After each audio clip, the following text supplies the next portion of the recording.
A lot of people would love to sit in history's round table at 1776 or July 4th or at the Continental Congress on the day that they ratified the Constitution and sit on those historical days and experience that moment. Not me. Personally, the day I would like to, or the period of time that I'd like to go back to, would be 1774, 1775.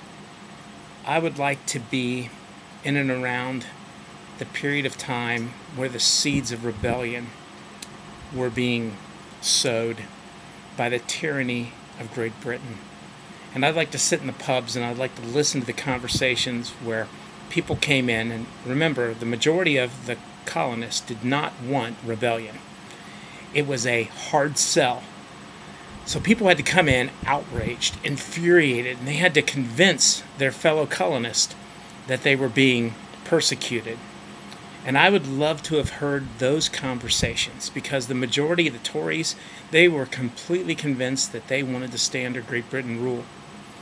And here comes these rabble-rousers, probably young planners, probably fairly middle-aged, frustrated colonists who came in and said, "You will not believe what these people are doing to us. You will not believe the atrocities that we are dealing with.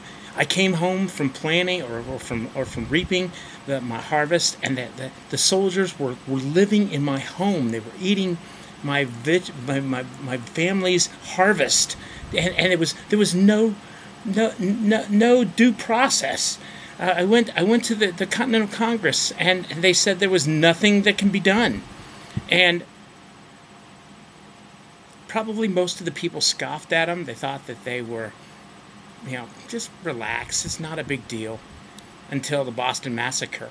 And then one of our own, one of our patriots, one of our well-respected citizens defended the Redcoats and won. And the similarities behind Roberts' ruling on the constitutional correctness of the Supreme Court ruling for the Obamacare reminds me that all Robert did was say that Congress has the right to tax us, and they always have, and they probably always will have the right to tax us for anything. The point is, we have to stop the insanity. We have to stop the taxing. We have to stand up as a group, and we have to decide what they can and cannot tax us. That's why we're a representative government. We have to get together in groups and say enough. That's the purpose of a representative government. But unfortunately, we've become so complacent, we've become sheep, we've become rubber-stamped, and that's why the libertarian movement is so powerful, it's so strong. That's why there's an opportunity for us to actually reclaim liberty, to reclaim the Constitution, to reclaim what it's all about, if we were to simply understand the fundamentals of what a republic is, and to understand that we don't need to meet in small groups and be frustrated. We need to take positive, affirmative action, no pun intended, and reclaim our government, reclaim our original founding concepts. And if we do it in small steps and we do it appropriately, we have an opportunity to become the living, breathing government we were intended to be.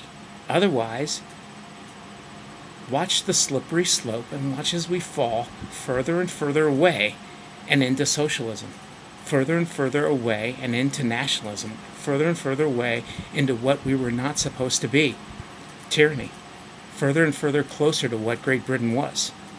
Less representation and more of a group of people who say they represent us, but simply say, this is how it is. Sorry. You voted me in, and this is how it's going to be.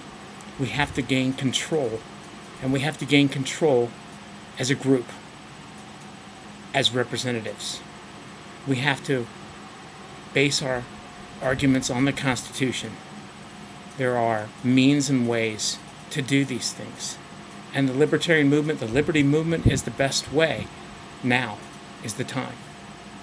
So I'm on board 100%.